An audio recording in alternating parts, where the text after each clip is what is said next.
আসি আমরা আমাদের মনে মনে একটা প্রশ্ন, এই কয়দিনটা কিন্তু বাংলাদেশে একটা গন্ডগোল দেখা দিচ্ছে। এই গন্ডগোলটা হইল এই যে কুনতুম খায়রা উম্মাতিন উখরিজাত লিন-নাস তা'মুরুনা বিল মা'রুফ ওয়া তানহাউনা আনিল মুনকার, ভালো মতে ডাকা আর বাদপটটাকে মানুষকে বারণ করা, এটা তো তাবলীগের কাম। এখন তাবলীগ করিয়া দেখি মানুষ মারামারি করেন আর মানুষ নিহত করেন, এটা কোনটা? এই প্রশ্নটা আমাদের বিষয়টা বোঝার দরকার।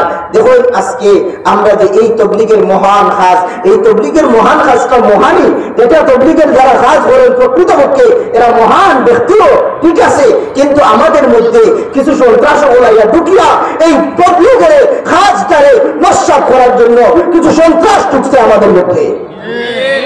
এই সন্ত্রাস গুলায় এই তবলীগের কাজটাই যাতে বিশ্বব্যাপী ছড়াইয়া না করতে না পারে এবং ইহুদি খ্রিস্টানেরা বের করে এই তবলীগের দ্বারা তো সারা বিশ্ব মুসলমানে দখল করিলার এই যে উপায় তারা, এই কারণে তারা দেখছে মুসলমানদের প্রতিহত না করলে সারা বিশ্ব মুসলমানের অনুগত হয়ে যাইব। এই কারণে ইহুদি খ্রিস্টান হলে ওইসব ব্যক্তি হলে এই মুআদ বিন নূররে লাগাইয়া দিছে, উসামা ইসলামকে লাগাইয়া দিছে, ওয়াসিফকে লাগাইয়া দিছে, বাংলাদেশের মধ্যে সাহাদের নাম লইয়া আর তোমরা বিপর্যয় সৃষ্টি করো, সন্ত্রাসী কার্যক্রম চালাও, সন্ত্রাসী কর্মকাণ্ড চালাও, তাহলে এক সময় তারা এই সন্ত্রাসী কার্যক্রমের কারণে তবলীগ ছাড়তে বাধ্য হইব। এই তবলীগ বাদ দেওয়ার জন্য বাংলাদেশের মধ্যে সন্ত্রাসী শুরু করছে। এইসব ব্যক্তিগতের প্রতিহত করা আমাদের দায়িত্ব। ইনশাআল্লাহ তবলীগ কিয়ামত পর্যন্ত চলবে ইনশাআল্লাহ। তবলীগ আমরা সহিহ মানায় তবলীগ ওলামায়ে কেরামের সাথে তবলীগ আমরা হতে রাজি আছি ইনশাআল্লাহ।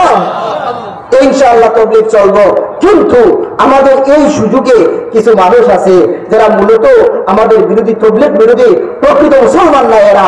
এইসব মানুষের ওই দিয়ে তবলীগ বন্ধ করো না। আলহামদুলিল্লাহ। আচ্ছা ও কথা, যদি মসজিদের মধ্যে কেউ চুরি করিলে আইয়া আসলে মুসল্লি নাই, কিন্তু সে একটা ফুট আর মুসল্লির সুরত ধরিয়া আইয়া মসজিদের মধ্যে চুরি করা আরম্ভ করছে, জুতা চুরি করিলাই, তাহলে ওই বলে মসজিদের নামাজও বাদ দিলাও, মসজিদের রাও বাদ দিলাও, এটা খারাপ লাগে না? আমরা যেভাবে তবলীগ সহিহ তবলীগের মধ্যে কিছু সন্ত্রাস হয়েছে, এই সন্ত্রাস ঢুকার কারণে এই সহিহ তবলীগের মধ্যে একটা বিপর্যয় সৃষ্টি করার চেষ্টা করেন, আমরা ওই সন্ত্রাসগুলো যদি বাহির করিয়ে দিলাই তাহলে তবলীগ বাদ দেওয়ার কোনো সুযোগ নাই। ওই কারণে যারা এই ধরনের কথা হয় তবলীগ বাদ দেওয়ার কথা, এরা আসলে ভিতরে বেমার আছে, ঠিক না? ভিতরে বেমার আছে, ভিতরে বেমার আছে, ওই সুযোগ পেয়েছে, এই সুযোগে সৎ ব্যবহার করার চেষ্টা করেন। আমাদের কাছে এরা পরিষ্কার, এরা আলে হাদিসের কিছু চেলা এবং কিছু দলীয় নেতা আছে যারা রাজনীতি করে, কিন্তু তারা আমাদেরকে বলা হয় না, তবলীগ বলা হয় না, এরাই তবলীগ বন্ধ করার জন্য হয়। ওরা আসলে একটা পাগল, ওরা একটা পাগল।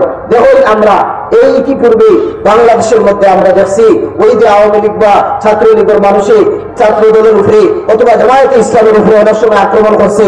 আমরা হয়েছিলাম দুদল বন্ধ করো, আমরা মজলুমের পক্ষে ছিলাম, আমরা এখনো মজলুমের পক্ষে আছি। এই যে তবলীগ দেওয়া ওলামায়ে কেরামের শুরাই নিজামে যে তবলীগ চলেন, এরা মজলুম, এরা উপরে সন্ত্রাস হলে জুলুম করেন, এই কারণে উভয় তোর বাধ্য হওয়ার একটা পাগলামি। এই কারণে আমরা এটা পরিষ্কার বুঝতাম যে আমাদের মধ্যে বাদ মানুষেরা ঢুকিয়া আমার আরে নষ্ট করার জন্য চেষ্টা করেন, এই কারণে আমরা তবলীগ বাদ দেওয়ার কথা কোনো সময় হইতাম না। ইনশাআল্লাহ ওলামায়ে কেরামের নেতৃত্বে তবলীগ চলবে চলবে চলবে ইনশাআল্লাহ।